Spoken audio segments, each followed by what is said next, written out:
have adequate support. But what America has to know about the tenacity of black people is that even when you render us paralyzed, we still know how to crawl. And on November 3rd, no matter what you do, we gonna crawl to the polls. If you take away the mailbox, we still gonna crawl. You take away the polling stations away from our community, we still gonna crawl. We gonna sing the original gangster rap music. Before I be a slave, I'll be buried in my grave and go on to my Lord and be free. We still gonna crawl.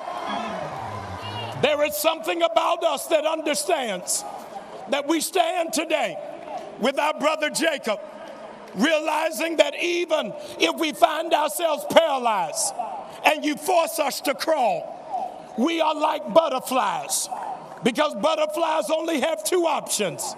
They crawl and then they fly. And we understand in this hour, this is the hour for black people to fly. Maya Angelou said, you can write me down in history with your bitter, twisted lies. But still like dust, we rise, we rise, we rise. And if you don't know Maya Angelou, the least you can do is lower the Migos. And black people from here until November 3rd, we gotta walk it like we talk it. We gotta keep moving until our generation takes the baton, changes the country, and makes America great for the very first time. Black people, rise up and accomplish what you will.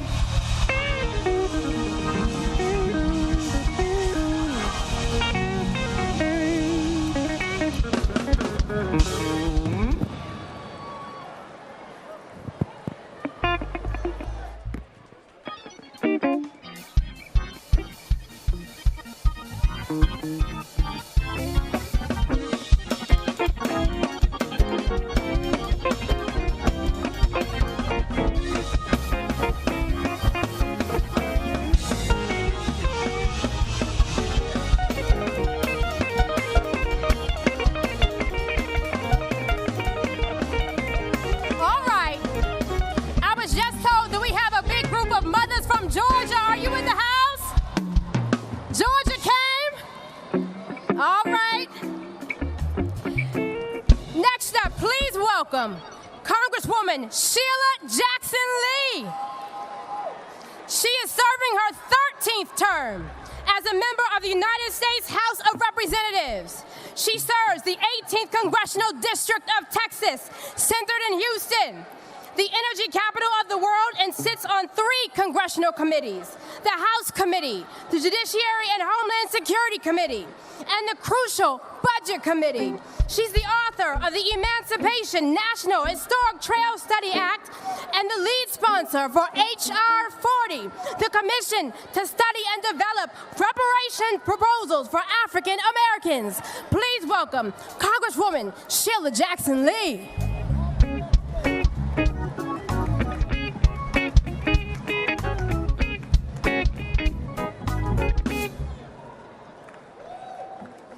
I am a black mother who happens to be a congresswoman.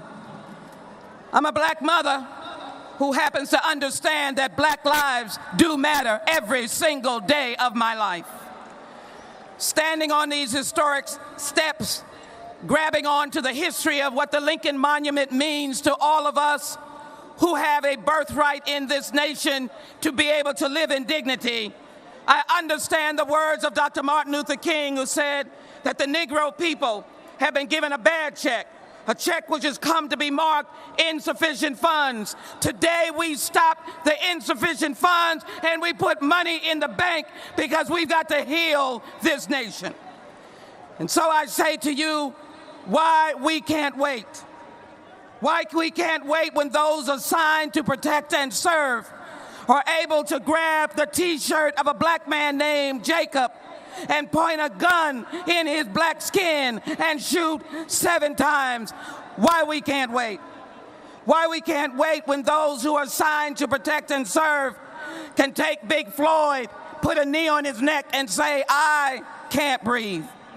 And then we know that we have to change this nation when we have Breonna Taylor, Ahmaud Arbery, Trayvon Martin, Eric Garner, and Michael Brown, and many others.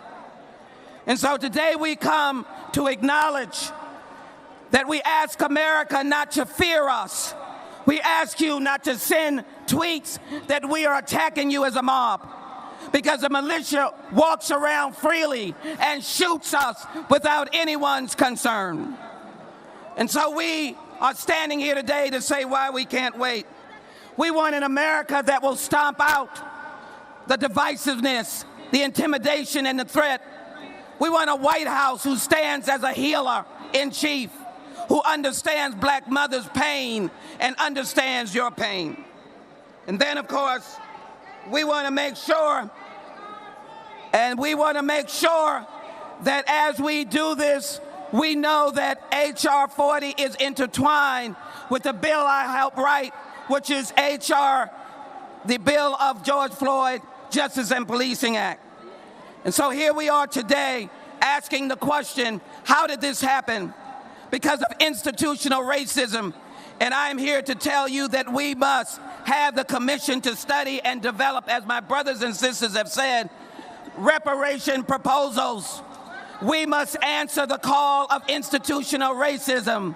We have got to make sure that the social, economic, psychological, scientific, and educational government-sanctioned institutional racism stops right now. And as I told a 12-year-old, as I walked and told Martin Luther King's third daughter, that now today, this attack on us as people of color who died on the battles of warfare, who have died on the streets for civil rights, it will stop today. Thank you, Reverend Sharpton and the National Action Network, for understanding the importance of the Congress with over 150 co-sponsors in the House passing H.R. 40. We will heal the nation, but we will not stop until the nation knows Black Lives Matter and reparations are passed as the most significant civil rights legislation of the 21st century. Now is the time. Why we can't wait.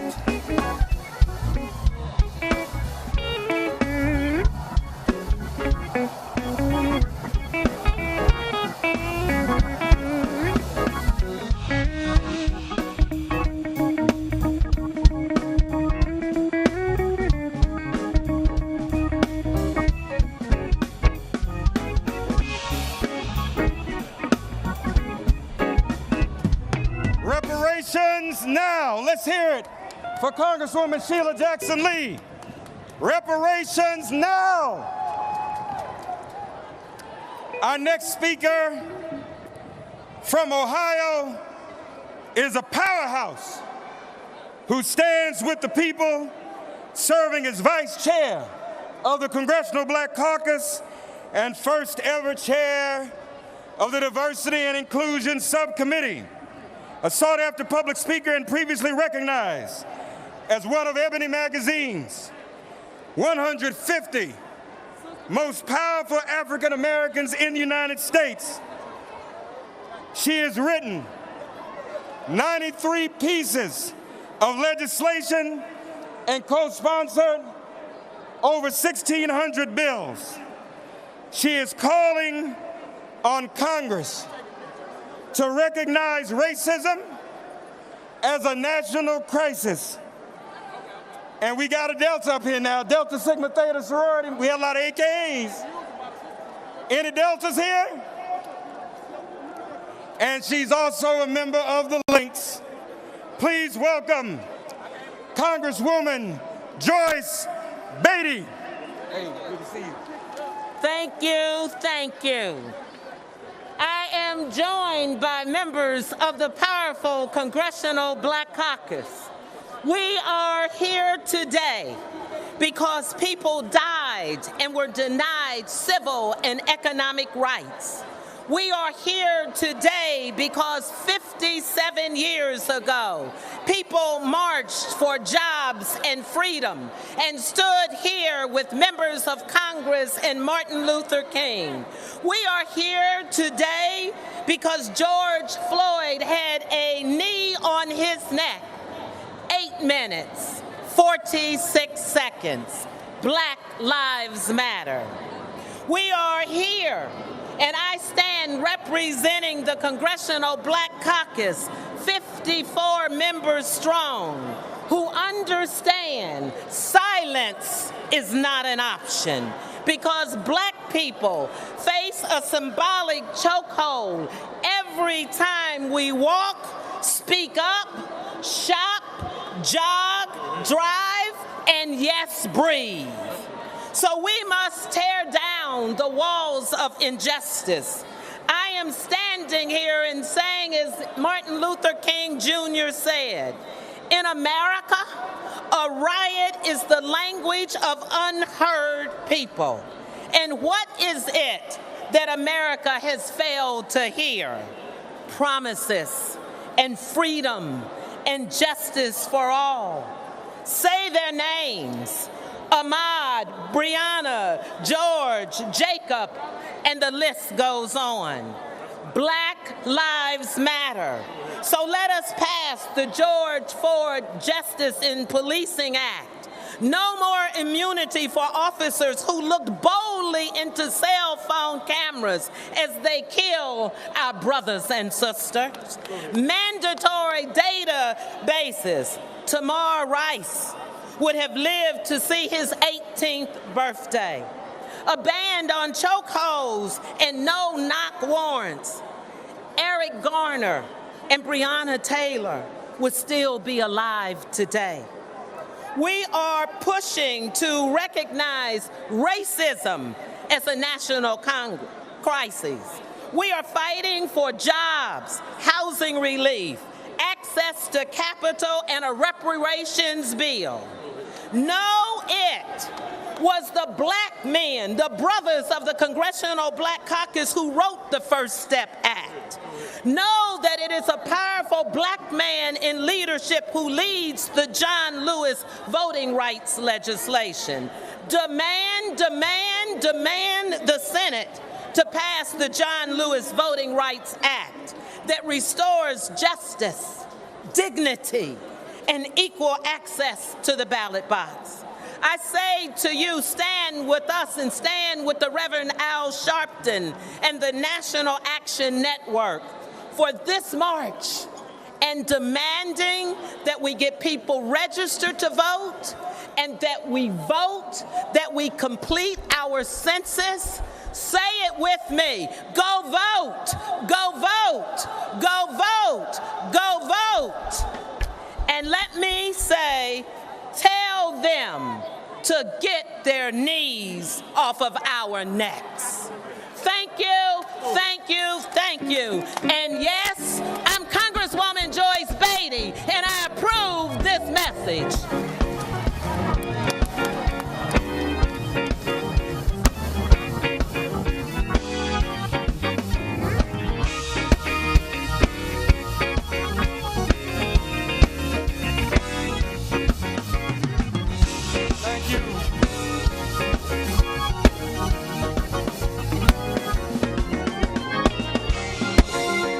Thank you to Congresswoman Beatty. As we said before, going back to 1963, organized labor has been a part of this. Here is the president of the 1.7 million member American Federation of Teachers, AFL-CIO, which represents teachers, paraprofessionals, school-related personnel, higher education faculty and staff, nurses, and other healthcare professionals, local, state, and federal government employees, and early childhood educators. Please welcome the president of the American Federation of Teachers, Randi Weingarten, and she'll be joined on stage by Everett Kelly of the American Federation of Government Employees, and our brother Ken from the International Union, Ken Rikmadian of the International Union of Painters and Allied Trades. You all welcome them as they come. Organized labor, y'all, give them a round of applause. Okay, you first. Everett Kelly. Good evening, brothers and sisters. I want to thank Nan and Reverend Al Sharpton, Martin Luther King III, for convening this march. I'm here today to represent 700,000 men and women making up AFGE, American Federation of Government Employees. It is an honor to be here. We are a diverse union. We're from all across the country, all ages, all abilities. We provide every single type of service to the American public. What unites us? Well, what brings us together is one big labor union. AFGE, we believe in fairness. We believe in due process. AFGE believes that every American deserves a good job and every American deserves decent pay and full benefits. Every single person deserves that. AFGE believes in universal health care. We believe in universal housing, universal education, universal and equal justice under the law. We believe in the VA system, Social Security, and all the programs of the federal government that make people live better. We believe that the government should be a force for good, that the government should protect us and not scare us, not suppress us. So we are here today to let you know that we will stand with you. Can we do this together?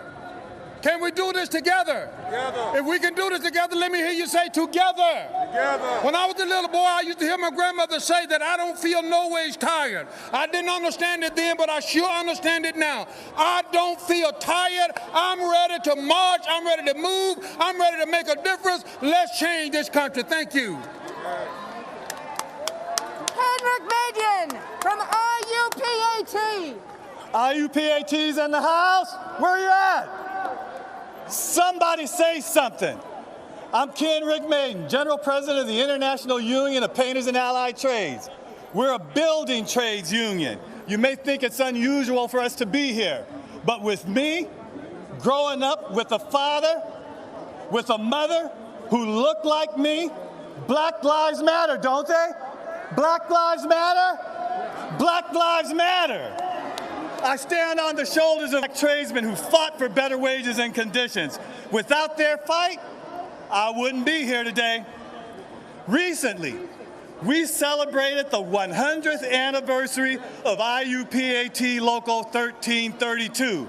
You may not think much about that. That's one of our unions that was a traditional African American union, formed over 100 years ago because they couldn't be in the regular union. But 100 years later, still up and fighting and a part of our organization. This is an opportunity for us because when I see the street, I don't just see people who look like me. I see America. And this is our opportunity to go forward and our opportunity to grow and our opportunity to have the country that has the vision that we have. All lives matter, but Black Lives Matter on top. Black Lives Matter first. Somebody say it, it's easy. Black Lives Matter. Woo! 7 bullets in a man's back at point range. A knee pressed into a man's neck for 8 minutes. How much pain must black people endure? When will justice prevail? When is enough enough? There is pain in this country, in Louisiana and Texas, after another hurricane, in California, in the midst of raging fires, across the country, Donald Trump, with 180,000 people dead from COVID. And in so many families' hearts over the shooting of Jacob Blake, there is pain. So, Reverend Sharpton, how many times over how many decades have I and my union joined in this journey for justice? The 63 March started as a labor march for jobs and justice. A. Philip Randolph and Bayard Rustin invited Martin Luther King Jr. to speak that day. And King said, "We've come to dramatize a shameful condition." That shameful condition prejudice, discrimination, economic inequality has not been cured, it's been metastasized. Underfunded schools, voter suppression, substandard housing, healthcare, and transportation, insufficient wages, high unemployment, discriminatory policing, mass incarceration. Black Americans who, whether from their higher rate of deaths from asthma or from COVID, have been struggling to breathe long before Eric Garner and George Floyd were suffocated at the hands of authorities. Justice and freedom must apply to all. The fight for opportunity and freedom must be all of our fights. And those of us who are white, we need to be real allies, real listeners, and real supporters.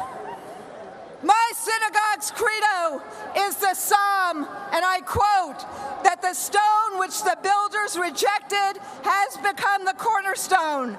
There is room for all of us, but we must call out those who cling so tightly to their privilege that is an oppressive tool against equality. So, my friends, my colleagues, November 3rd is coming. We need to get in good trouble. We need to vote.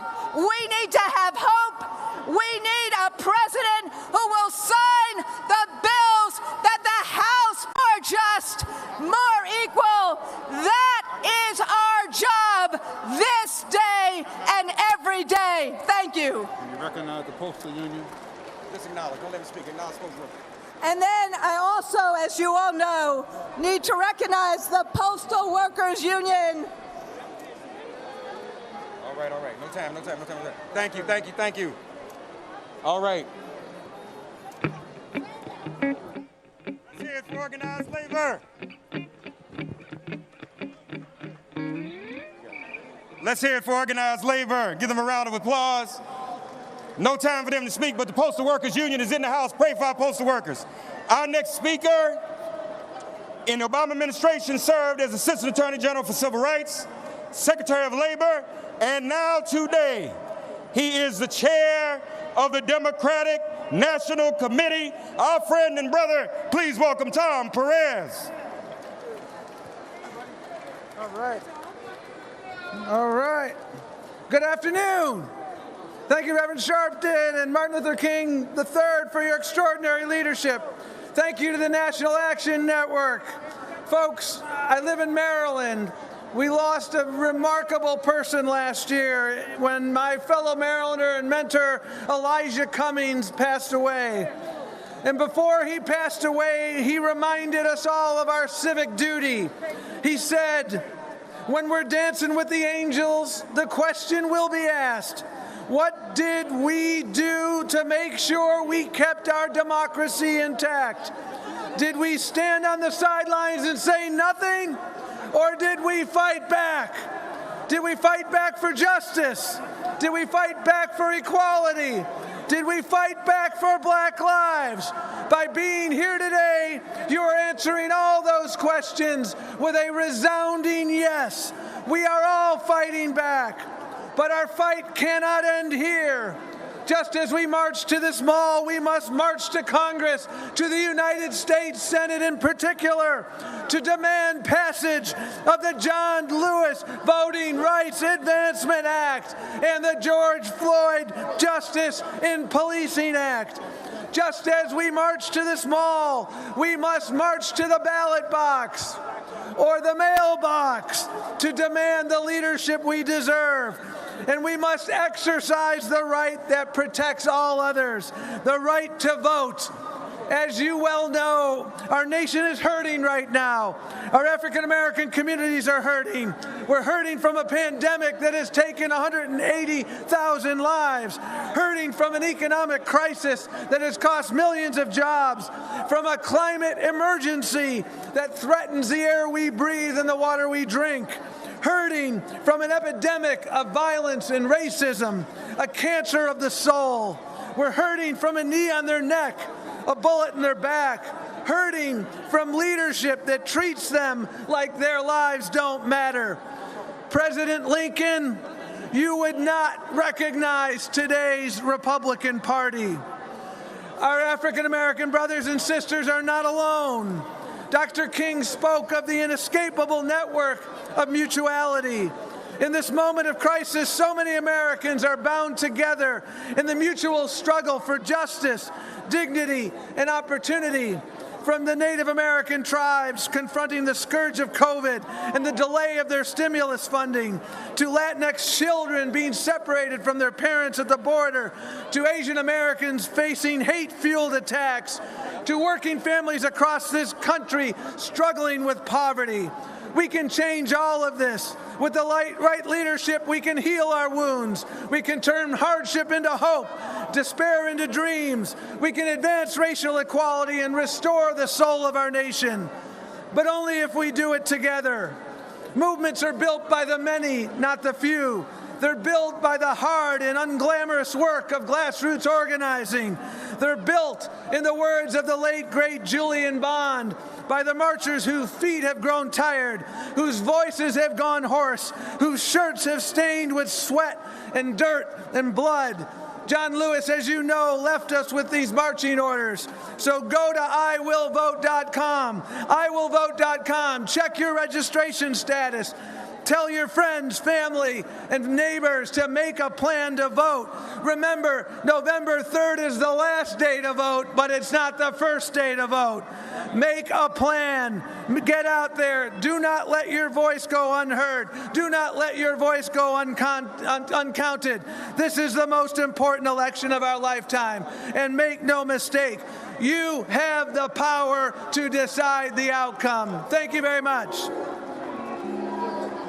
Today, we commemorate the 57th anniversary of the historic March on Washington for Jobs and Freedom. I was born into an activist family with my parents, my aunts and uncles pushing me in a stroller through Bay Area streets marching for justice in the years following the March on Washington. This moment is a reminder that we must always honor the sacrifice of the leaders who made that march happen. From the names we know, like Randolph and Farmer, Young and King, to everyone who worked behind the scenes and sacrificed quietly but profoundly, far from the lights of history. I have to believe that if they were with us today, they would share in our anger and frustration as we continue to see Black men and women slain in our streets and left behind by an economy and justice system that have too often denied Black folks our dignity and rights. They would share our anger and pain, but no doubt they would turn it into fuel. They would be lacing up their shoes, locking arms, and continuing right alongside us to continue in this ongoing fight for justice. Thankfully, we don't have to wonder if we are making them proud, because a giant from that march and the civil rights era of that day, John Lewis, he lived to tell us how we're doing. In his parting essay, he wrote to all of us who hope to carry his legacy, quote, "In the last days and hours of my life, you inspired me. You filled me with hope about the next chapter of the great American story when you used your power to make a difference in our society." For Congressman Lewis, the brutal murder of Emmett Till is what shook loose the activist inside him. It was the start of a lifelong journey toward service and driving change, the same journey that countless young leaders are building upon as we speak. As John put it, Emmett Till was my George Floyd. He was my Rayshard Brooks, Sandra Bland, and Breonna Taylor. The road ahead, it is not going to be easy. But if we work together to challenge every instinct our nation has to return to the status quo and combine the wisdom of longtime warriors for justice with the creative energy of the young leaders today, we have an opportunity to make history right here and right now. So thank you so much for inviting me to celebrate with you Let's march on in the name of our ancestors and in the name of our children and grandchildren. Thank you. Let's hear it for Senator Kamala Harris. Our next speaker is one of the legacy original organizations that was here in 1963 in the person of Whitney Young. Please welcome the former mayor of New Orleans, the president and CEO of the National Urban League, Mark Morial. Black Lives Matter. I want to thank Reverend Al Sharpton and the National Action Network, my friend and brother, as well as Martin Luther King III, for assembling us here on August 28th in the year 2020. In 1963, courageous men and women descended on this site, led by 6 legacy civil rights organizations, including the National Urban League. At that time, the National Urban League was led by one of the great Americans of the 20th century, Whitney M. Young, Jr. He stated from this very place at that time and on that day, on August 28, 1963, that our civil rights, our voting rights, our rights to human dignity were not negotiable. We have come back on August 28th in the year of 2020, in this 21st century, to say today that our fight for racial justice is not negotiable. We're here today to say that transforming our criminal justice system and purging it of mass incarceration and systemic racism is not negotiable. That protecting our sacred right to vote from suppressors, be they legislators, be they presidents, be they Russians, is not negotiable. That defending our right to a living wage so that every American can live in dignity is not negotiable. That dislodging structural racism that infects every institution in American life is not negotiable. That equitably funding all of our schools so all of our children can learn, and providing them with computers and broadband connectivity, and they can live and thrive with their God-given talents is not negotiable. That a fair and accurate census so that all of us are counted in accordance with the Constitution is not in 2020 negotiable. That eliminating the structural and shameful disparate impact of COVID-19 in 2020 is not negotiable. That reforming police, both police policies and police culture, and reallocating funding to summer jobs for youth, to mental health services, to homeless services, and to end the violence against our black man is not negotiable. Hands up, I can't breathe. Hands up, don't shoot. In 1963, when they gathered on this site, brothers and sisters, just a few weeks before they gathered, that great civil rights leader, Medgar Evers, was assassinated on the front lawn of his home in Jackson, Mississippi. At that time, they were fighting a poll tax, a literacy test, I should say, that did everything possible to prevent us from voting. In 2020, we come here when the very success of 1963, the Voting Rights Act, has been gutted by the Supreme Court. We come in 2020 where Jacob Blake and George Floyd and Eric Garner and Tamir Rice and Trayvon Martin and Sandra Bland and too many black men and women, Breonna Taylor, have died or been disabled at the hands of the police. So we're here to make some demands. Number one, we want the George Floyd Justice and Policing Act to pass now, not tomorrow, not next week, not next year. Say it, pass the George Floyd Justice and Policing Act. Number two, we want to pass the HEROES Act. Number three, we want to pass the John Lewis Voting Rights Advancement Act. And number four, we want to pass H.R. 40 to look at reparations in this country. November 3rd,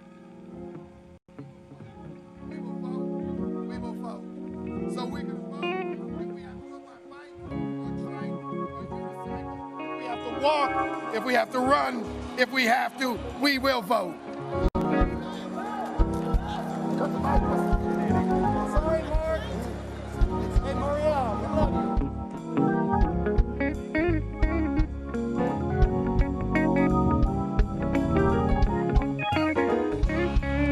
Let's hear it for our brother Mark Morial of the Urban League, NUL.org. All right.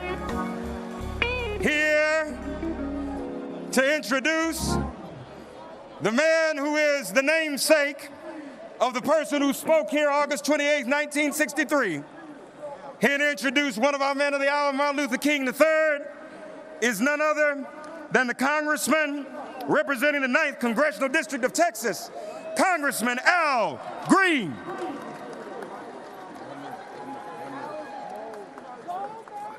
Thank you, everyone. It is now my honor to introduce a man whose name is synonymous with the civil rights, human rights movement. A man whose father stood here 57 years ago. A man who followed his father's footsteps, and I was there with him to India where he traced the steps of Gandhi. A man who understands that this is a full-time job. He's not a part-time freedom fighter. He's not an everyday freedom fighter. He's an all-the-time freedom fighter. I'm here to introduce a man who's a Morehouse graduate, a man who knows what it feels like to suffer the pains associated with the human rights movement. When he lost his father at the age of 10, he could have given up, but he didn't. He stayed in and he has fought the good fight. I'm here to introduce the Honorable Martin Luther King III. Would you show him some love, please? If you believe in liberty and justice for all, stand up and show him some love. If you believe in government of the people, by the people, stand up and show him some love. Show Martin some love. Show his father some love, his mother some love, his wife Andrea some love, his daughter Yolanda some love. Show them some love. God bless you. God bless the King family.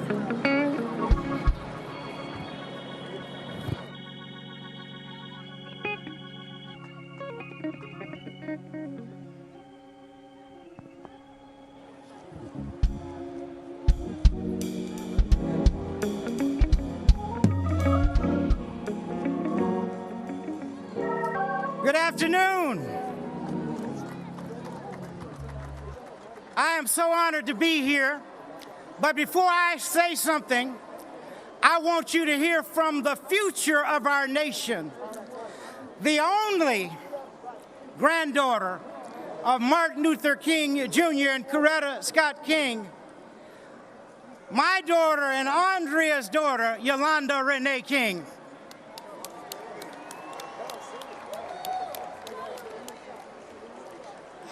Should I roll this? Okay. Some of you may remember that 2 years at the March for Our Lives, I said, spread the word. Have you heard? All across the nation, we are going to be a great generation.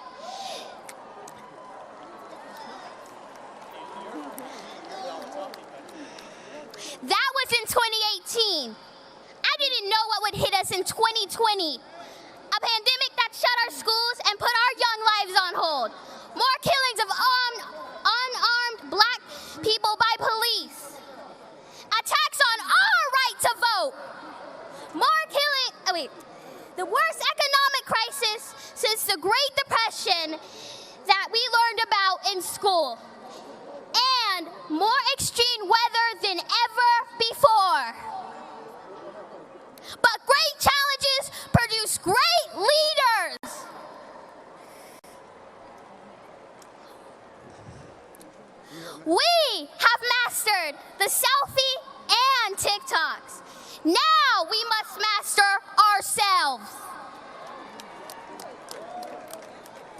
Less than a year before he was assassinated, my grandfather predicted this very moment.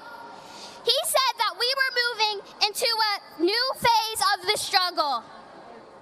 The first phase was the civil rights, and the new phase is genuine equality. Genuine equality is why we are here today and why people are coming together all across the world, from New Zealand to New Jersey. He said that we must not forget the days of Montgomery. We must not forget the sit-ins movement. We must not forget the Freedom Rides, the Birmingham movement, and Selma. Papa King, we won't!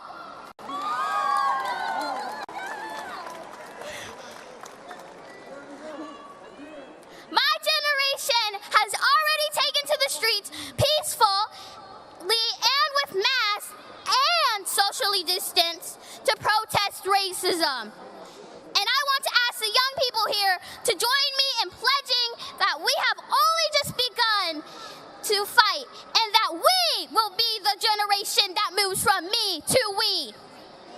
We are going to be the generation that dismantles systemic racism once and for all, now and forever. We are going to be the generation that calls a halt to police brutality and gun violence once and for all, now and forever. We are going to be the generation that reserves climate change and saves our planet once and for all, now and forever. And we are going to be the generation that ends poverty here in America, the wealthiest nation on earth, once and for all, now and forever.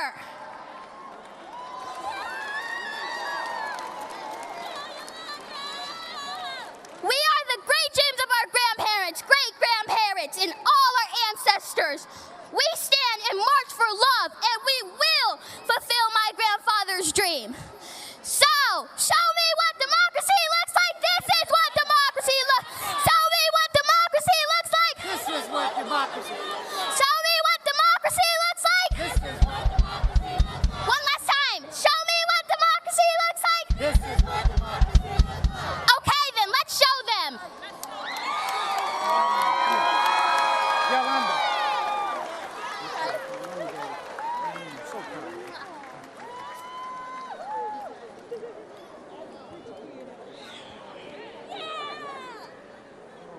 A proud dad. Let me thank God that we've been able to assemble today, and to thank Reverend Sharpton and the National Action Network and all of the conveners that actually are here today, and most of all, these families that have been impacted by police brutality and misconduct. So we've come to bear witness, to remain awake, to remember from where we've come, and to carefully consider where we're going. Whether you're here in person, online, or watching on MSNBC and other networks, thank you for joining us for this March on Washington. Together, we are taking a stand, and we're taking a giant step forward. Let me also thank Al Green for the very, very warm introduction, my dear friend. But we're taking a step forward on America's rocky but righteous journey towards justice. August 28th is the day to remember the triumphs and tragedies that have taken place in our historic struggle for racial justice. Today, we commemorate the March on Washington to Jobs and Freedom in 1963, where my father declared his dream. But we must never forget the American nightmare of racist violence exemplified when Emmett Till was murdered on this day in 1955, and the criminal justice system failed to convict his killers. 65 years later, we still struggle for justice, demilitarizing the police, dismantling mass incarceration, and declaring and determinedly as we can that Black Lives Matter. In our struggle for justice, there are no permanent victories. For on this day, 12 years ago, I was honored to address the Democratic National Convention in Denver. And on that night, on that evening in the Mile High City, our spirits were soaring as the Democrats nominated Barack Obama, who would go on to become the first African-American president of these United States. But the progress we celebrated then is imperiled yet again. And now we must march to the ballot box and the mailboxes to defend the freedoms that earlier generations worked so hard to win.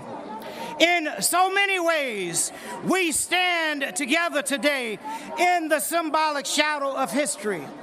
But we are making history together right now. We're marching with the largest and most active multi-generational, multiracial movement for civil rights since the 1960s. From high school students to senior citizens, black as well as white, Latino, Asian American, Native American, Pacific Islanders, Americans are marching together, many for the first time, and we're demanding real, lasting, structural change.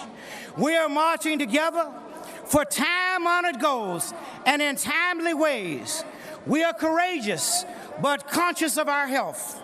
We are socially distant, but spiritually united.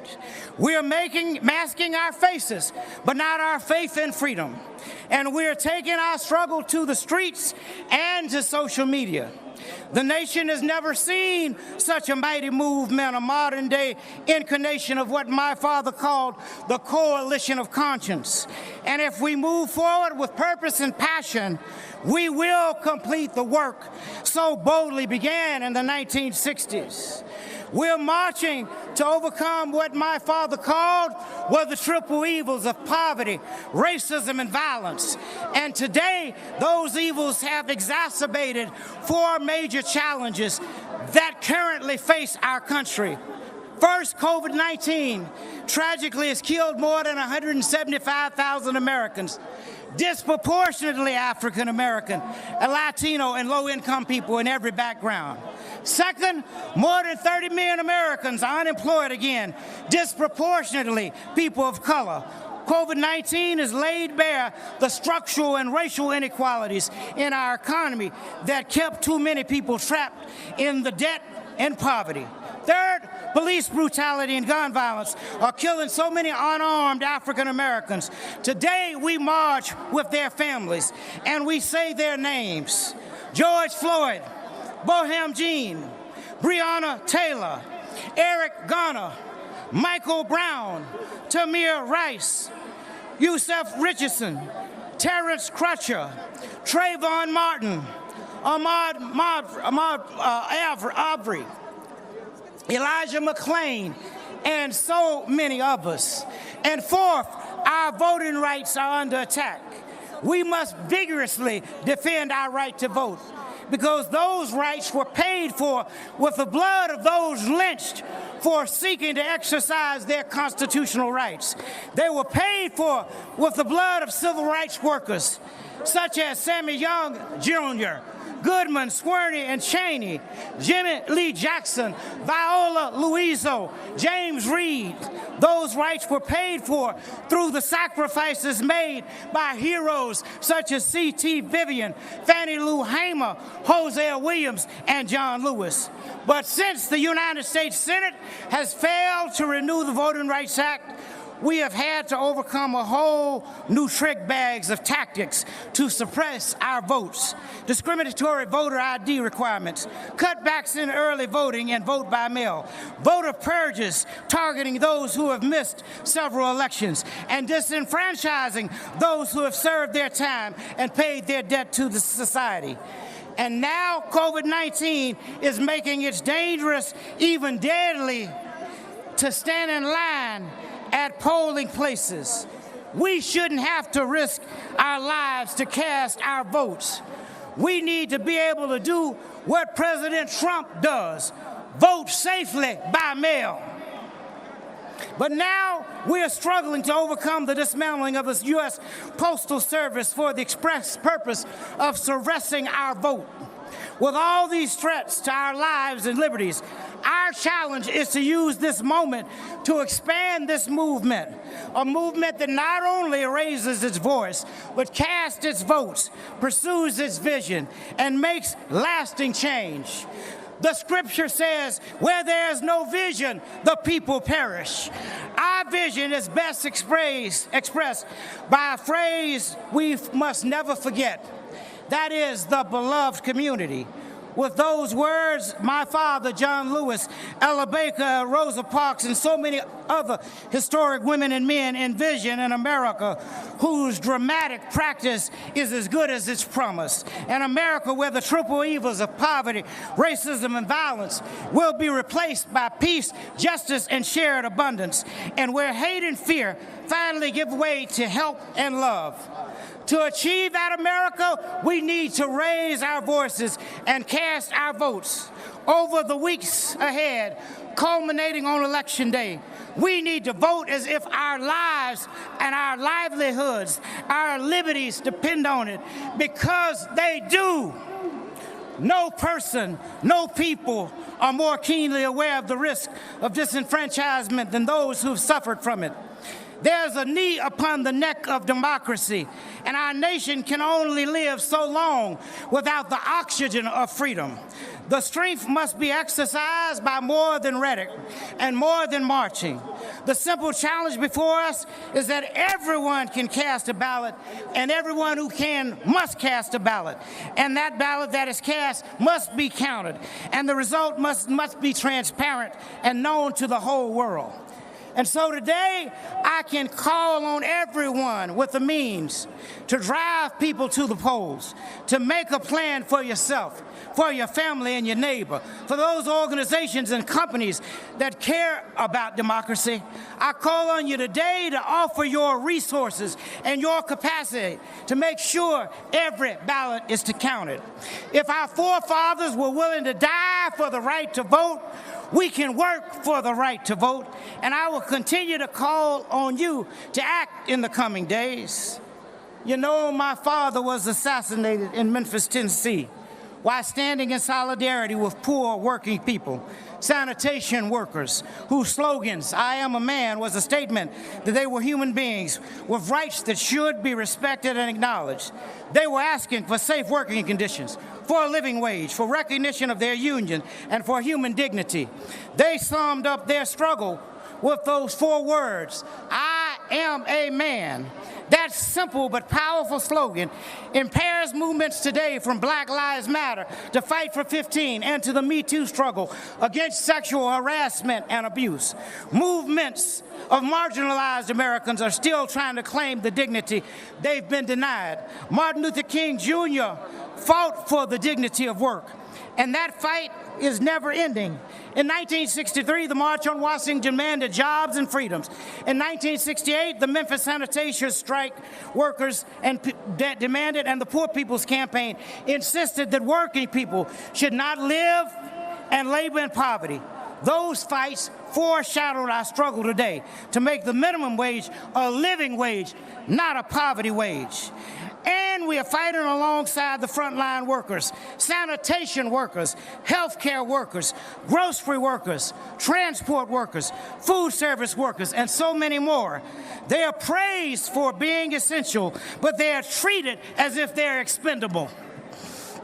While standing with sanitation workers in Memphis, Dad said, so often we overlook the work and the significance of those who are not in professional jobs, of those who are not in the so-called big jobs. But let me say to you tonight that wherever you are or whenever you are engaged in work that serves humanity and is for the building of humanity, it has dignity and worth. Now we have a president who confesses greatness with grandiosity. But my father knew better. Everyone, he said, can be great because everyone can serve. He understood the human yearning for recognition. And in his famous speech, he explained that everyone wants to be a drum major, the leader of the marching band. And he challenged us to channel our drum major instinct into becoming drum majors for justice. While we honor our history, we must be a living movement, not a monument. If Dad were here today, I'm sure he would implore us not to deify him or selectively quote him when convenient. He would want us to be drama majors for justice, to champion the ideals he promoted, racial justice, social equality, and peace. And he would gently but intently challenge us not to dwell upon the past, but to live and labor in what he called the fierce urgency of now. So if you're looking for a savior, get up and find a mirror. We must become the heroes of the history we are making. And us means all of us. In 1963, after my father spoke, Bayard Rustin, the architect of the march, asked the participants to join in demanding that Congress pass strong civil rights and voting rights laws. More than half a century later, we must demand that the United States Senate stop blocking passage of the George Floyd Justice in Policing Act and the John Lewis Voting Rights Restoration Act.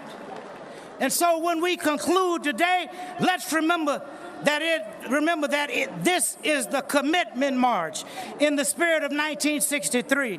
I ask you to join me in pledging to act in three ways. First, because our civil and human rights are at stake in this election, I ask you not only to register and vote, but make sure that at least one other person registers and votes. Second, I ask you to commit to service and struggle in your community, from voter registration to raising the minimum wage, to demilitarizing the police. Get involved with one or more of many worthwhile struggles in your community. And third, I ask you to pledge, as my father and John Lewis did, to get into good trouble and do it nonviolently. Remember that in the fight against injustice, nonviolence doesn't mean passive acceptance. It means peaceful resistance. We must come together and join with the Black Lives Movement to raise our voices and say enough is enough. We must come with the Poor People's Campaign, the Climate Change and Environmental Justice Movement, the Women's March and Me Too movement, the Parkland students and March for Our Lives, and say enough is enough. Martin Luther King Jr. famously said that the moral arc of the universe is long but bends toward justice. But he was also the first to say that it doesn't bend on its own. We must do some work ourselves. In the final year of his life, he wrote in his last book, "Where do we go from here, chaos or community?" Well, my sisters and brothers and dear friends, in this defining moment for our history and our country, we must answer Dr. King's question. Will our answer be chaos or community? Good morning, everyone, and welcome to News Now on Fox 10 Extra. Pilar Arias here for Mike Page this morning, the Friday edition of News Now. As you can see, the March on Washington is underway there in D.C., and thousands are attending. The Reverend Al Sharpton is leading it this year. We're going to listen in on the guest speakers for just a bit right here on News Now. To redeem the soul of America and begin to fulfill the promise of democracy by systematically eliminating systematic racism and exploitation. My friends, if we choose community, we will be able to answer in the affirmative to the scripture. Here comes that dreamer. Come, let's slay him, and we shall see what will become of his dream. Finally, this afternoon, I want to say to you, not only do I come as a protester, but I come as a victim. My daddy was killed when I was 10 years old, gunned down, you know that, by assassin's bullet. Some of you know, but may not know. 6 years later, my daddy's mother, my grandmother, was gunned down in the church while praying the Lord's Prayer. So I understand what it means to lose a loved one.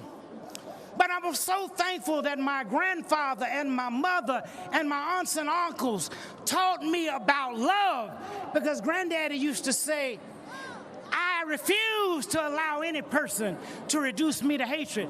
The man that killed my lovely wife and the man that killed my son, I refuse to allow them even to reduce me to hatred. I love everybody. I'm every man's brother. If we're going to resolve these issues in America, we've got to come together. Dad talked about it in that sermon, Levels of Love. He talked about all of them. I'm only going to talk about the highest level of love. That love that seeks nothing in return. That love that is totally unselfish. You love someone if they're young, you love them if they're old. You love them if they're black, you love them if they're white. You love them if they're Native American. You love them if they're Hispanic or Latino American. You love them if they're African. You love them if they're Asian. You love them because you know that God calls you to do that. And if we're going to resolve all of these conflicts and crises in America, we got to find a way to do it in love. Thank you, and God bless you. And let's keep on keeping on. Hello, 57th March on Washington. I'm Joy Ann Reid from MSNBC, and I wish that I could be there with you today, as Reverend Al Sharpton is my colleague, my friend, my off-the-record pastor, and my big brother. I arrived in East Flatbush, Brooklyn, New York in 1986 at age 18, having left when I was 2. It was an era when Black Lives Matter meant Michael Griffiths, Yusuf Hawkins, Sean Bell, Amadou Diallo, Patrick Dorisman, and Gavin Cato. It meant the Central Park Five and the replacement of New York City's first black mayor, David Dinkins, with Giuliani time. A stay away if you're black Bensonhurst and Howard Beach, and Reverend Al Sharpton, who was the only one who seemed to know what to do and who cared enough to do it. A generation earlier, it was Jesse Jackson, and before him, Dr. King. But for my generation, it was Reverend Al. Little did I know that many years later, I would get to know Rev as a local producer and host on Radio 1, when he was our big national host, and that he would become my colleague at MSNBC and a great mentor, supporter, and friend. Meanwhile, the National Action Network has never stopped working, even as the names have changed to Trayvon Martin, Michael Brown, Eric Garner, Sandra Bland, Tamir Rice, Freddie Gray, George Floyd, Breonna Taylor, and Jacob Blake. I marched with Rev in Selma when he pulled me to the front of the line so that I could be there to witness history and John Lewis's second-to-last public appearance. And I've watched him nurture grieving families as they cry out for justice. He has marched on presidents and had presidents confide in him. He has inspired me to use my gifts to make real change. And he has been our backstop and our defender in dark times. We know that when we call him, he will be there, and he will do something and cause something to be done. 57th anniversary March on Washington. Please join me in saluting our defender and my big brother, Reverend Al Sharpton.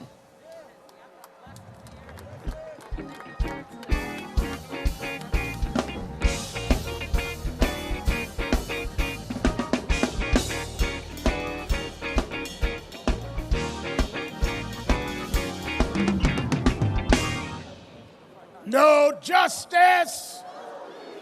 No justice. No justice. No justice. What do we want? What do we want? What do we want? When do we want it? When do we want it? When do we want it? When do we want it? All right. 57 years ago,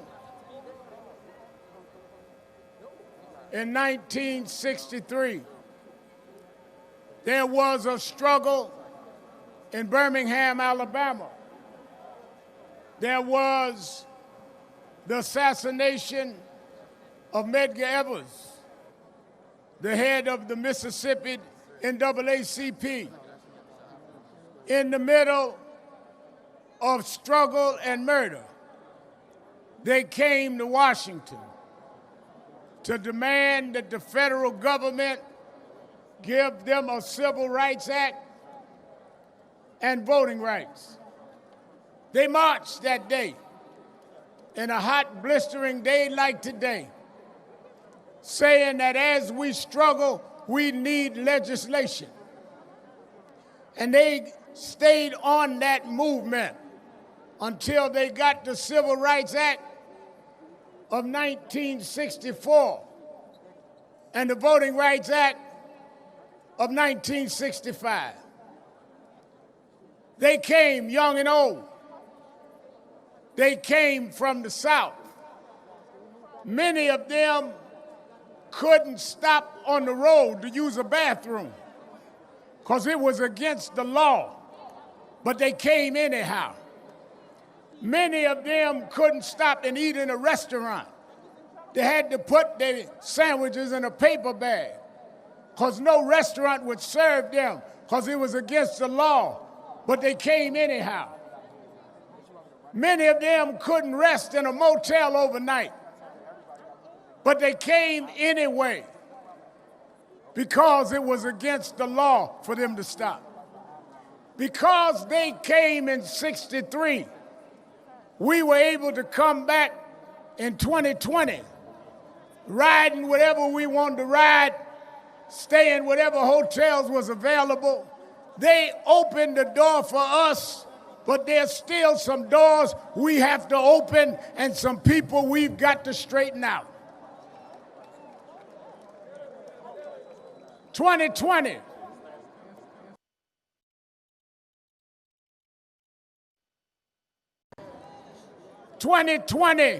We must deal with those that want to rob our right to vote. And even though we are here in the midst of a pandemic, socially distancing, telling y'all to distance, and I keep saying spread out, we want to come to show with our bodies that enough is enough.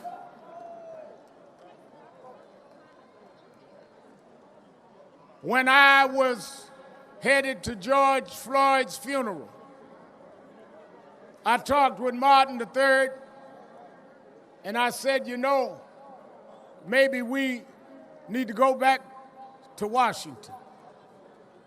He said, well, let's talk it out, Reverend Al. As I was giving the eulogy, I announced this march. We didn't know how we were going to do it, how we were going to plan it, how many would come, but we did it. Why are we in Washington? I talked with one of the leading minds of our nation, Dr. Michael Eric Dyson, and he told me that, Reverend Al, you got to understand that until there's federal legislation, every state will do what it wants to do.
The map. Well, we come to Washington saying, how do you memorialize John Lewis and allow the bill that he stood for us to die? We want the John Lewis Voting Rights Bill for the Congress. So we didn't just come today to have a show. Demonstration without legislation will not lead to change. We didn't come out and stand in this heat because we didn't have nothing to do. We come to let you know if we will come out by these numbers in the heat and stand in the heat, that we will stand in the polls all day long.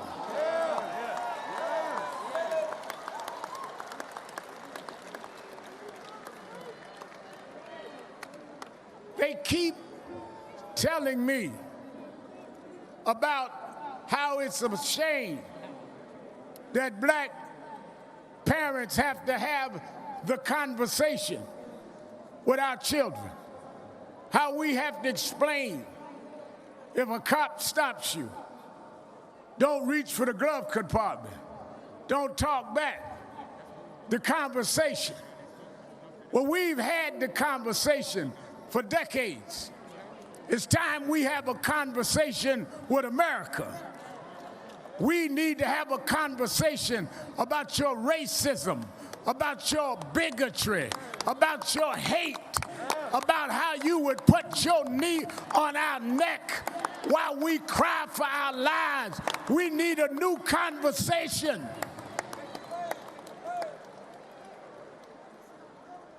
Oh, we didn't come to start trouble, we came to stop trouble.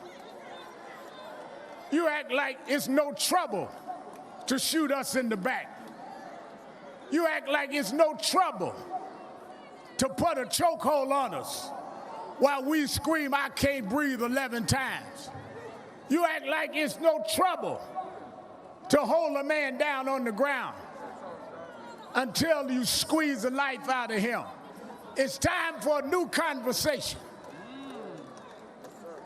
I wondered why. I asked Dr. Dyson, why did they have the march at Lincoln's Memorial? Why didn't they go to the Jefferson Memorial? Why didn't they go to the Washington Monument? And he told me, you got to understand, Reverend Al, 100 years before 1963 was 1863. 1863, Abraham Lincoln signed the Emancipation Proclamation. He promised us full citizenship if we fought to save the Union. He promised us 40 acres and a mule. We never got the full citizenship. We never got the reparations. We come to Lincoln because you promised, Mr. Lincoln, and the promise has been broken. And we come like Dr. King came 57 years ago to say we are tired of broken promises. Tell it. Tell it. Oh, thank you, man. Tell it. Tell it. Some say to me, Reverend Al, y'all ought to denounce those that get violent, those that are looting. All of the families have denounced looting. What we haven't heard is you denounce shooting.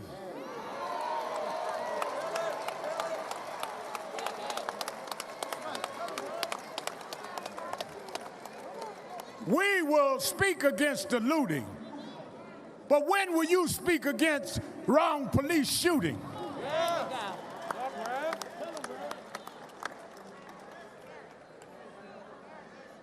I remember Reverend Dr. Y.T. Walker sat Reverend W. Franklin Richardson, who spoke today, and sat us down and said that after the Montgomery boycott and they had gone to Albany, Georgia, and the movement stalled because in Albany they treated them with a certain kindness. They said they wanted to find someone that would demonstrate the raw disregard for rights. And as they did, they went all over the South. And Reverend Fred Shuttlesworth told them to come to Birmingham because there was a police chief there named Bull Connor. And Bull Connor would act in an insensitive and brutal way. Well, in 1963 and 1964, they fought Bull Connor. Here we are in 2020. We've gone from Bull Connor to Bull Trump. We've gone from a mean-spirited sheriff to a mean-spirited president whose lips drink with the words of interposition and nullification. We do not want to be disrespected. How do you speak while this young man, Jacob, lies in a hospital and you won't call his name? How do you sit while Breonna Taylor's in a grave and you won't call her name? How do you sit while Eric Garner's in a grave and you won't call his name? How do you sit while George Floyd is laying in a grave and you won't call his name? Well, Mr. Trump, look right down the block from the White House. We come to Washington by the thousands. We gonna call their name. We gonna call their name. We'll never let America forget what you done. Call their names.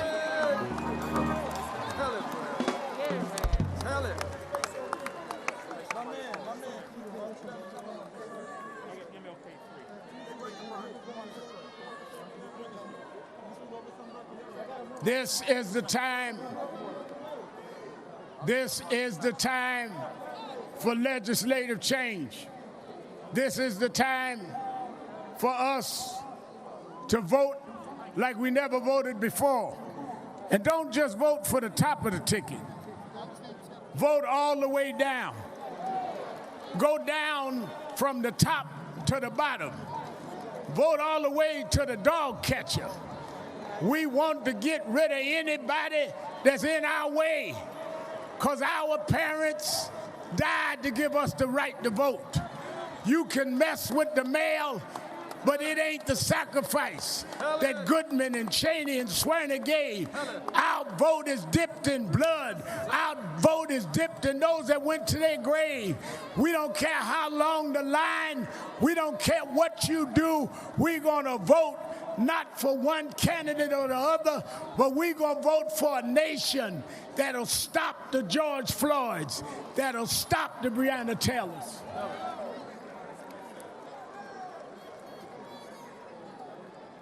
They say when George Zimmerman was acquitted for the murder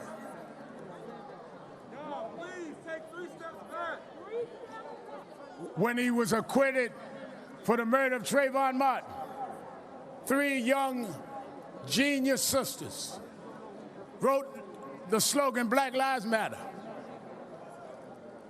And it resonated. Why did it resonate? Because too long, you acted like we didn't matter. They said, well, everybody matters, but everybody hasn't mattered the same in America.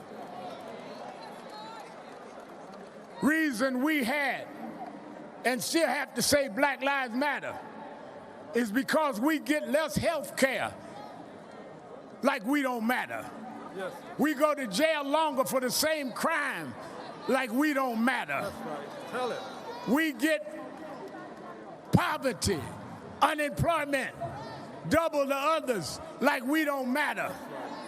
We treated with disrespect by policemen that we pay their salaries like we don't matter. So we figured we'd let you know whether we tall or short, fat or skinny, light skin or dark skin, Black Lives Matter, and we won't stop until it matters to everybody. Tell it.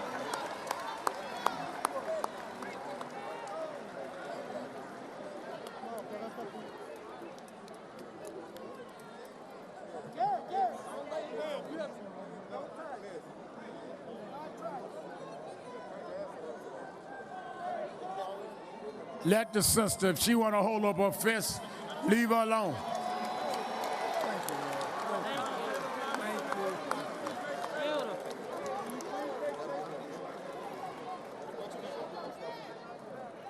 Let me say, as we hear from some of the victims, and as we get ready to march over to the King Memorial, 1963, Dr. King talked about he had a dream. Today, we heard from his heir and his son, Martin Luther King III, his beautiful wife, Andrea, and his granddaughter, Yolanda.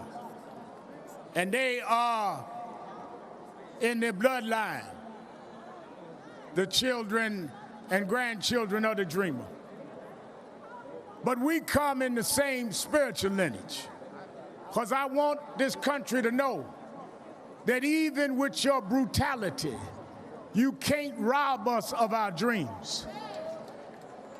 Your bigotry can't rob us of our dreams, because we've always had to dream beyond our circumstance. We always had the dream of being what we were not allowed to be.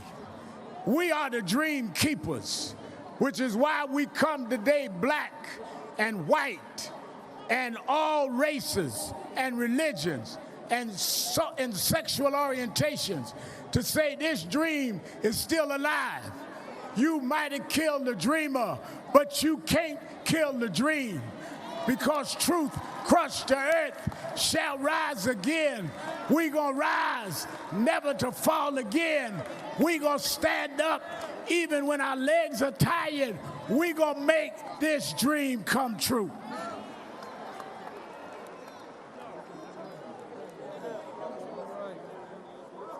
Let me say this. Let me say this as we close.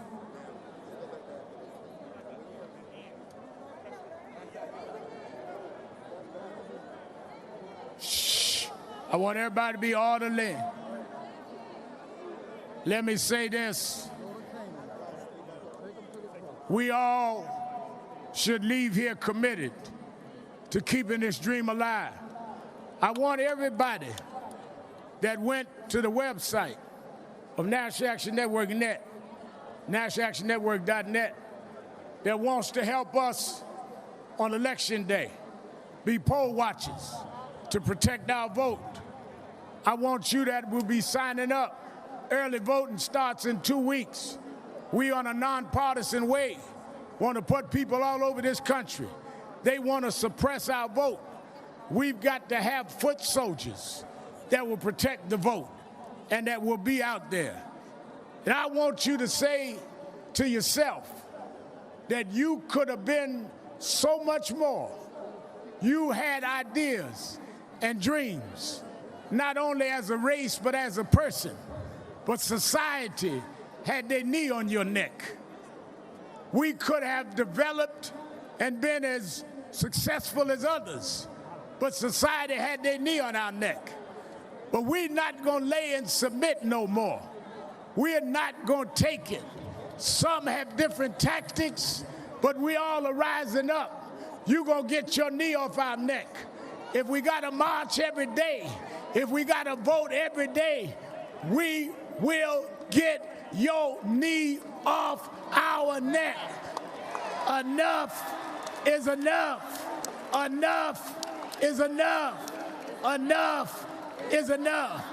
No justice. No peace. No justice. No peace. No justice. No peace. No justice. No peace. All right. I want to bring out, I want y'all to back up. I want y'all to bring, to my left is the mother of Breonna Taylor.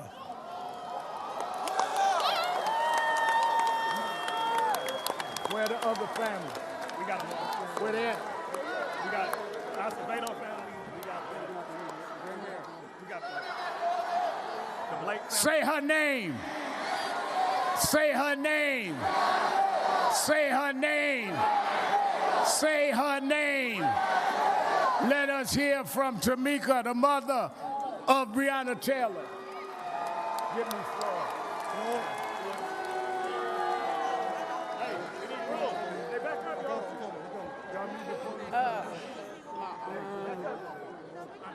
Hi, everybody.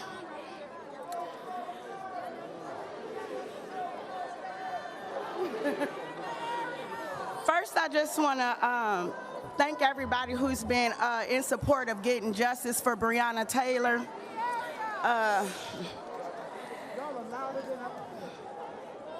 Second, I just want to, I got to thank Louisville, Until Freedom, my family, and most importantly, Kenneth Walker, for coming out here and continuing to say her name louder.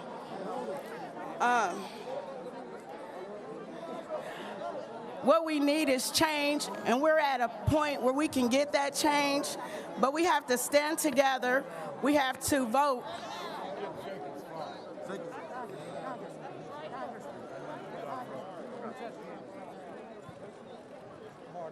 I'm good. Yeah. Yeah. That's right.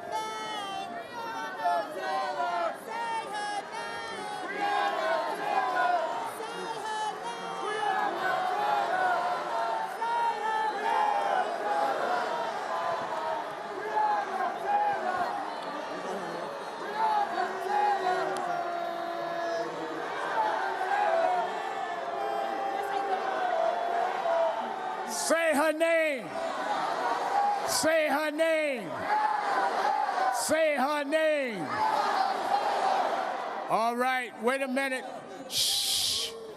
All right, everybody, we will continue to listen in on the March on Washington here on News Now. The Reverend Al Sharpton leading it. We just heard from the mother of Breonna Taylor. My name is Pilar Arias. Thank you so much for watching. I do want to go on to some other news of the day, though. In particular, I'm going to take you out to Lake Mary, Florida, and that's because we had a sidewalk collapse there that claimed the life of one person and injured 3 firefighters. So I want to just get up to speed with exactly what happened out there. We did hear from firefighters earlier this morning. A viable victim. They went in and tried to effect a rescue, not knowing that the wires from the transformer were running directly into the hole. So at the point that they moved part of the sidewalk to give the victim some relief in order to try and extricate him, the hole became energized, electrocuting several of our firefighters. So it's your belief that the victim actually was also electrocuted? I can't say. The Seminole County Sheriff's Office as well as the state fire marshals are on scene, and they will be doing the investigation, and hopefully we'll get answers to those types of questions. So was the victim conscious when firefighters got to the scene? He was. How was he in the hole? Stuck? He couldn't get out? Yeah, the entire sidewalk, or a slab of the sidewalk, there was 2 sections approximately 6 to 8 feet long that collapsed down on top of the victim. So we had a water main leak that created a void underground, and that couldn't support the weight of the sidewalk. That is our belief. Any procedures or anything that will be reviewed because of this? Always in these types of incidents, certainly we will do an after action to see what things were done, what things could be done better, because these for us are always a learning event, and certainly as far as the family member of the deceased, certainly our prayers go out to them, and we are with them in their mourning. I guess these electrical wires weren't obvious to the naked eye? They were not.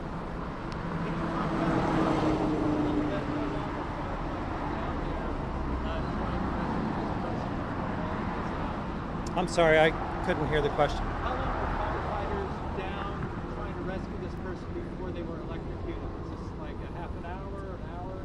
No, from my understanding, it was pretty quick. because in these cases you want to provide as much help as quickly as possible. So they immediately got into the hole, got the tools situated, developed their action plan, and began to act on that action plan, and that's when the electrical energy came into play.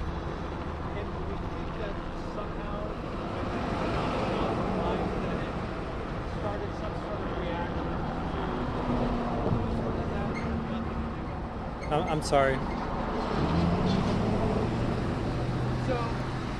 happened, the electrocution happened after the jaws of life were initiated, is that correct? That's correct. Do you think that the two of those things, the electrocution and the jaws of life, had anything to do with one another? I don't think so, because we created our own purchase points. So what we do is we use wood timbers, and we call it cribbing, in order to put the jaws of life. So I think it's just the nature of a collapse, that the ground is constantly shifting, and the water in the hole, as well as the shifting sand within the hole, as well as the collapse. I think those all came into play, but that's something that hopefully the investigation will give us more information on. You don't think the jaws of life itself came in contact with the water? You don't think the jaws of life, the actual instrument, came in contact with the water? Well, the water was everywhere, certainly, and there was a vacuum truck that was sucking the water out. So when we initially got there wasn't an overwhelming amount of water, and the victim was not covered by the water because the vacuum truck was sucking it out. So what happened is, once they got there and the vacuum truck shut off, now water's coming in. But when they got there, there wasn't a large amount of water within the hole. How were the firefighters that were electrocuted rescued? How were they taken care of? They were able to get out of the hole on their own, as well as other firefighters that were in the area assisted them. They were evaluated on scene and taken to the hospital as a precaution, but they're in stable condition. Chief, can you just recap again what happened for us and let those who might be joining us late? Sure. At approximately 10:40, we got a call for a sidewalk collapse, which created a confined space rescue with one victim trapped. Approximately 20 units and 32 personnel arrived on scene, formulated an incident action plan, and began to act on that. When they got in the hole trying to extricate the patient with the jaws of life to lift the sidewalk, that's when the hole was electrically charged, electrocuting the 3 firefighters, causing some injuries that were later evaluated at the hospital. They're all going to be okay? The 3 firefighters are going to be okay? We believe so. They're all in stable condition, and we expect them to make a full recovery. Do you expect to have another update later on today with their condition, or is this probably it in terms of what we'll hear? At this point, they're in stable condition, so we expect them to make a full recovery. I don't anticipate any further updates on the condition of the firefighters. The scene has been over to the Seminole County Sheriff's Office, so I would defer to them. All right, everybody, absolutely scary situation out there. A sidewalk collapse claiming the life of one person and injuring 3 firefighters by electrocution, but we are hearing they are in stable condition. For those who cannot make it out to Washington, D.C., there are demonstrations across the country in solidarity with the March on Washington. Here is a live look in Atlanta, Georgia, but I do want to show you the vantage point that we have of the Lincoln Memorial in D.C. Look at the thousands of people out there that are attending. Now, we have been told that masks are required for this event, but you just see the massive crowds that we've seen years and years before as well. We will continue to listen in here throughout the show, but right now I'm going to take you out to our sister station, Fox 5 in D.C. They actually did an interview with Martin Luther King III, so I do want to listen in to their special interview. Martin Luther King III, the son of the slain civil rights icon, joined us tonight to preview Friday's march. Mr. King, thanks so much for joining us. Thank you. During the 50th anniversary of the march, you joined me for an interview down at the Lincoln Memorial, and I asked you if you thought your father's dream had been realized. Here we are 7 years later. What's your answer today? Well, of course, we can clearly see that the dream itself is not anywhere near being realized. And I won't say the goal is to find ways to make it come to fruition for freedom, justice, and equality for all humankind. Indeed. And certainly, as you mentioned, we've seen the changes. We've seen what's been going on. Over the last few months, America has learned the names Ahmaud Arbery, George Floyd, Breonna Taylor, and now Jacob Blake. Friday is billed as a march to restore and recommit to the dream your father defined back in 1963. How do we go about that process of restoring it in the face of what we're dealing with in our nation right now? I think that we have a unique opportunity this year because it happens to be an election year. Where we will elect a new president, or we will reelect an old president that should not be reelected, in my judgment, or we will reelect a new president, which should be done. But also we need to elect people in the United States Senate, because there's a George Floyd bill in the House that's already passed around police reform. The Senate refuses to pass it. There's a John Lewis Voter Registration Restoration Act that is passed in the House, but the Senate has done nothing. And so one of the major goals is people all over America must mobilize, must organize, must strategize, and must vote. That is going to be one of the overriding themes, not the only tomorrow, because we could be hearing from some of the families that have tragically lost their loved ones. And let's talk about that. We saw Colin Kaepernick start to protest by taking a knee to protest against police brutality against people of color years ago. It's taken a while, but just in the last few days, we're seeing pro athletes and teams, sports teams now standing up. What do you make of this change and the changes that we're seeing nationwide? That was amazing, and I applaud the Milwaukee Bucks and other NBA players who decided that they were not going to play until justice is done in some way, although they may start back up in a few days. The fact that they did that is something we have never experienced. Every time something like this happens, it is profound, and I think will have an initially profound impact because it's not. That doesn't mean it's over. This is just the start of something wonderful. But we're seeing people, young people, all over. We've seen. Certainly, tragically, right after George Floyd's death, we saw millions of young people all over this nation marching and demonstrating. Those millions of young people, we must galvanize that in for them voting in the November 3rd election, and really voting every election, but certainly November 3rd. We must have a change in leadership before we can have, before we probably will have a real change in what we see that's going on in this country. In addition to the need to get out and vote, what is the other message that you want people to walk away with from this march tomorrow? I think that the other things, as I said, this is real poignant around police brutality and misconduct. And we have got to get Congress to pass, not Congress, because actually the Congress or the House passed the legislation. The Senate is not. So it's very important that the Senate do their part. Or vote this bill up or vote it down, hopefully voting it up.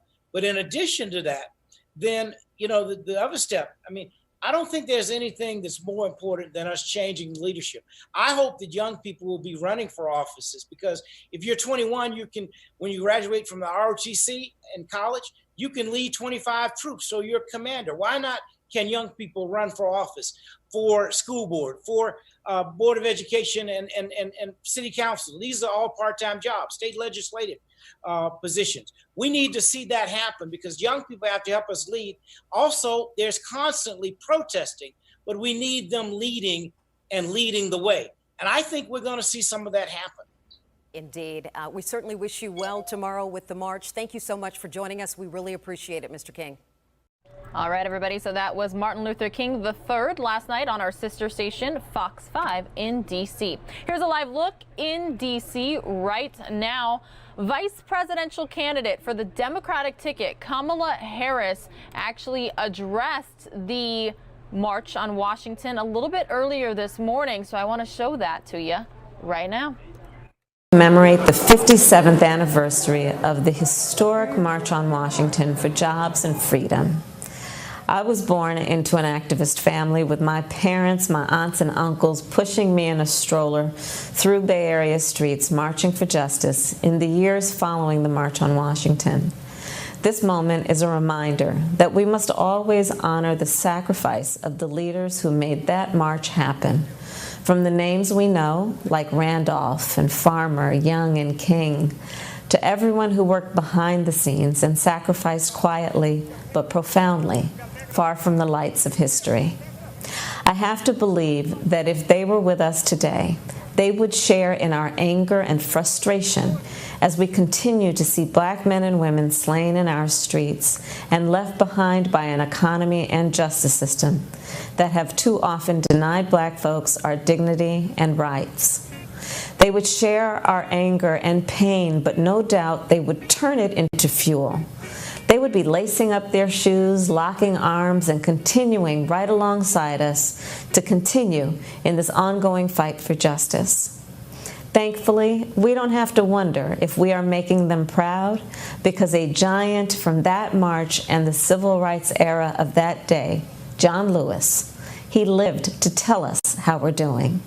In his parting essay, he wrote to all of us who hope to carry his legacy, quote, "In the last days and hours of my life, you inspired me.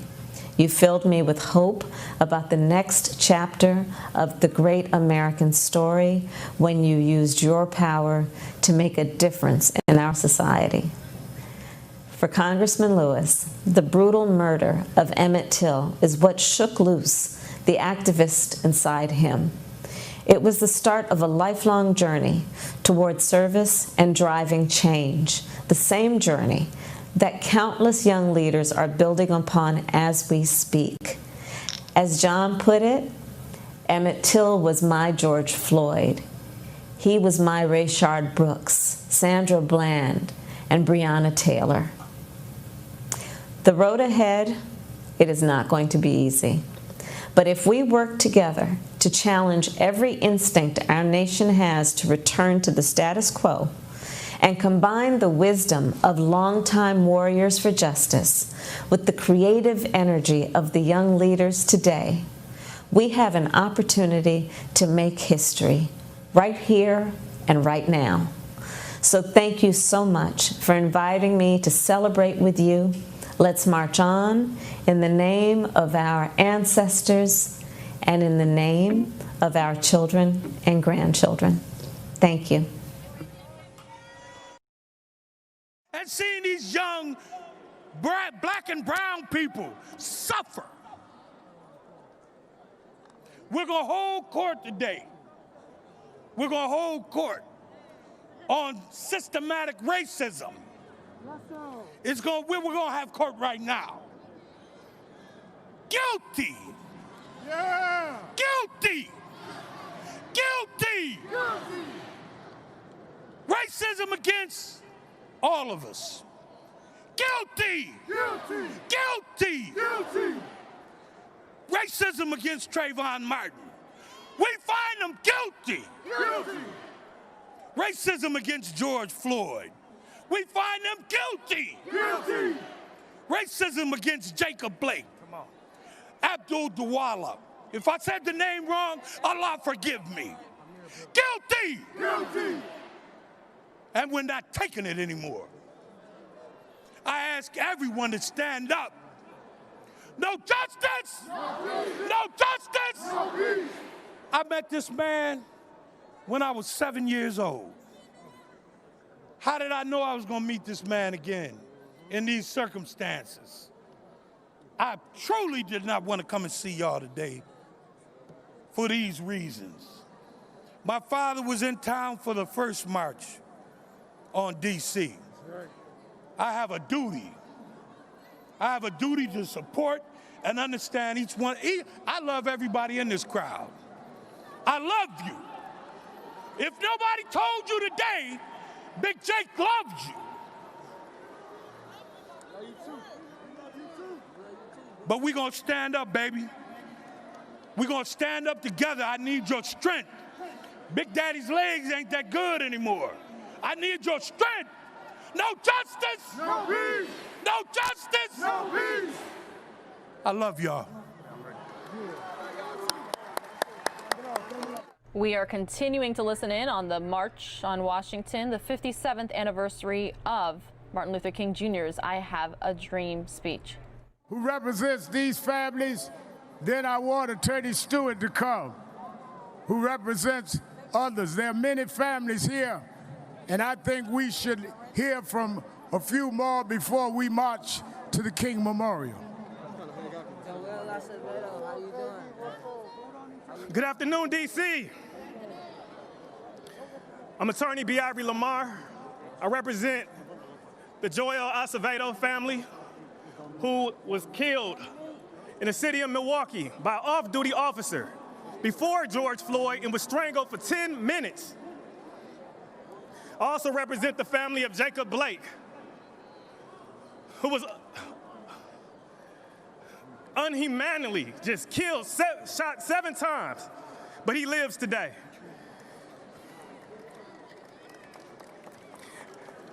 At this time, I want to just thank Reverend Al Sharpton and the National Action Network for having this event here today, because action is what we're here for. I'm going to tell you right now, we're tired of talking. We're tired of talking. We're tired of playing games.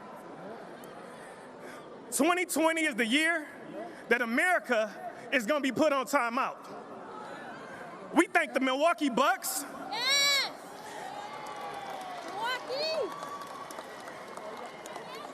And all the NBA teams who sacrificed their game for this special cause. We thank the Major League Baseball. We thank all the actors, entertainers, celebrities across this country who utilize their platform for justice. Today, I just want to let you know, this is the last season of the police version of How to Get Away with Murder.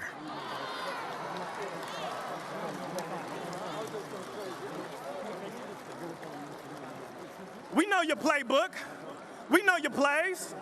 Step 1, claim that you in fear. Find an object or an action and say that you in fear so that you can justify killing a black or brown person. Step 2, assassinate that black or brown person. And then step 3, you assassinate his character. Then after you get to step 4, you delay your investigation. You exaggerate it. You got the video that takes 20 seconds to watch, but you take 2, 3, 4, 5, 6 months to say you're still investigating. And then when you call an uproar around our community, then you attack our protesters that are gathering peacefully and take any extreme and use tear gas against them. I want to let you know, we're here today because the game is over. This timeout is not in vain. We know your plays, and it's over. It is training day for police officers and law enforcement agencies across the country. It is training day. If you don't train your officers on the standard operating procedures and get them racial bias training, the great civil rights lawyers of this country will hold you accountable. And I'm gonna let you right now, it's not gonna be cheap, because Black lives matter.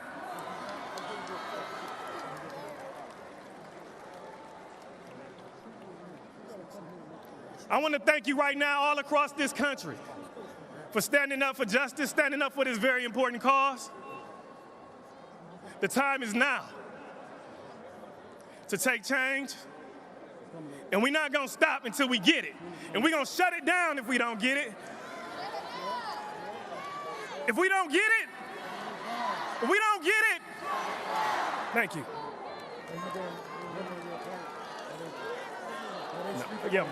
All right, everybody. Again, we will continue to listen in live in Washington, D.C., the March on Washington. But now I want to take you out to Los Angeles, California, where the city attorney just held an update about party houses and how they're having a major impact on the community during the pandemic and what they plan to do about it.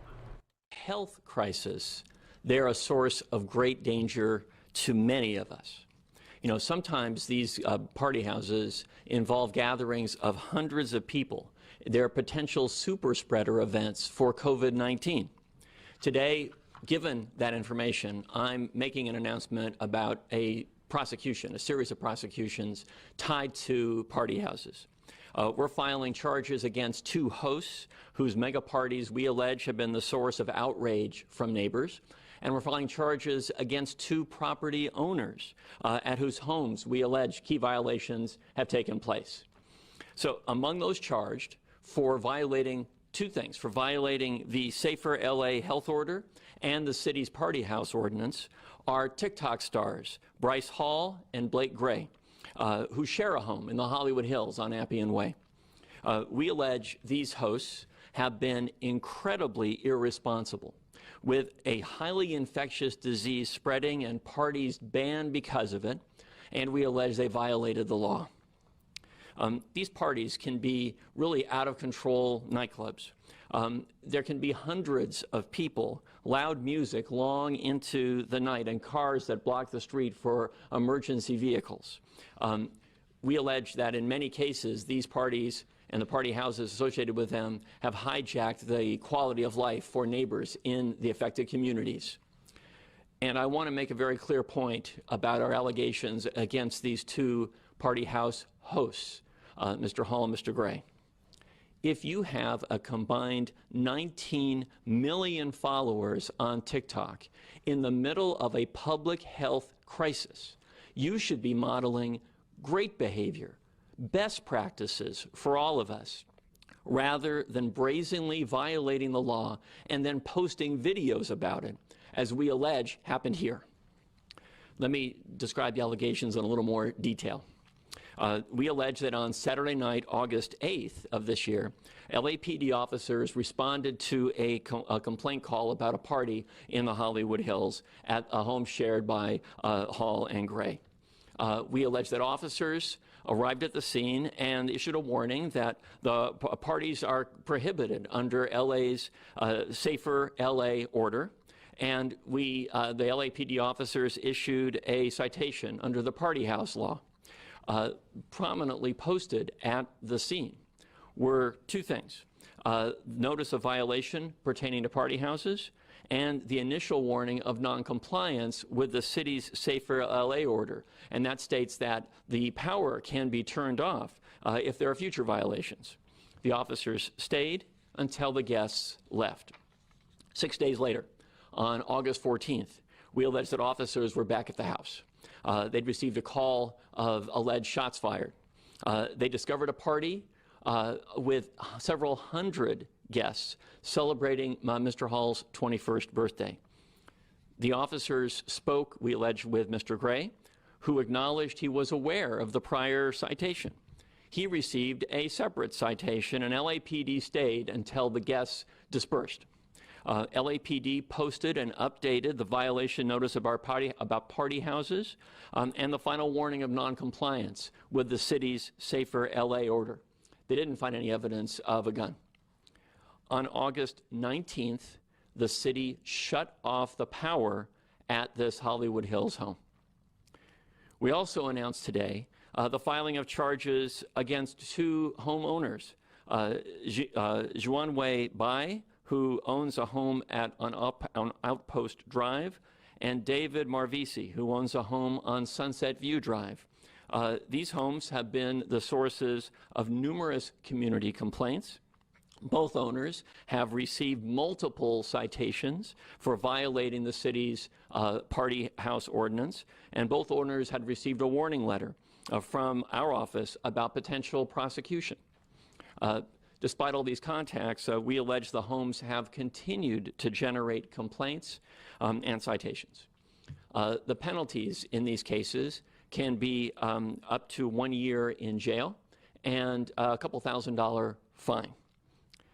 I want to thank members of our team who have continued to work diligently on an array of very significant public safety and health issues, including issues relating to party houses in the midst of this pandemic.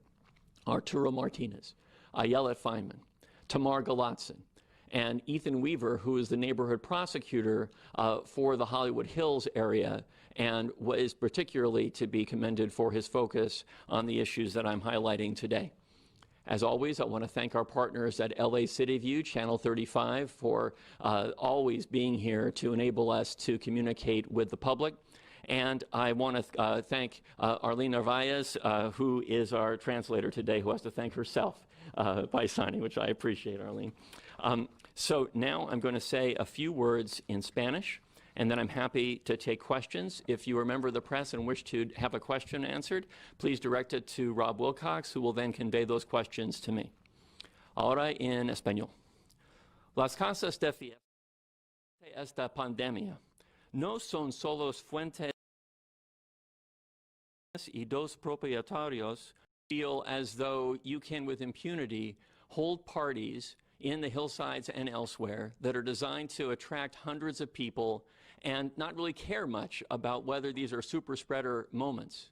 It's another thing to know that we are going to be vigilant, working with our partners at LAPD and with the communities that are affected, because it isn't just the party house itself that's affected. These individuals who attend your parties could leave and spread them to siblings, to parents, to grandparents, to co-workers, to others in the public. We are very much on the right track, finally, in LA County in driving down the curve. These super spreader parties cannot prevent us from making progress. Everyone's health in our community depends on our remaining vigilant. And so, yes, I'm hopeful this will deter others, because a criminal prosecution, in addition to a citation, could easily follow. Again, from Phil Schumann, haven't you gone through the same exercise in previous years? What is new or different this time? Well, for one thing, I think there is heightened awareness by everyone in the communities affected that there will be follow-through. Yes, previously we have been successful in enforcing the city's party house ordinance, but the stakes are much higher this time.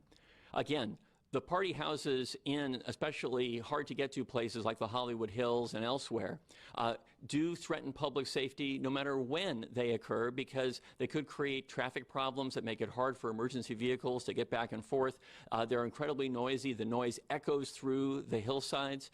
There are public safety issues at these locations.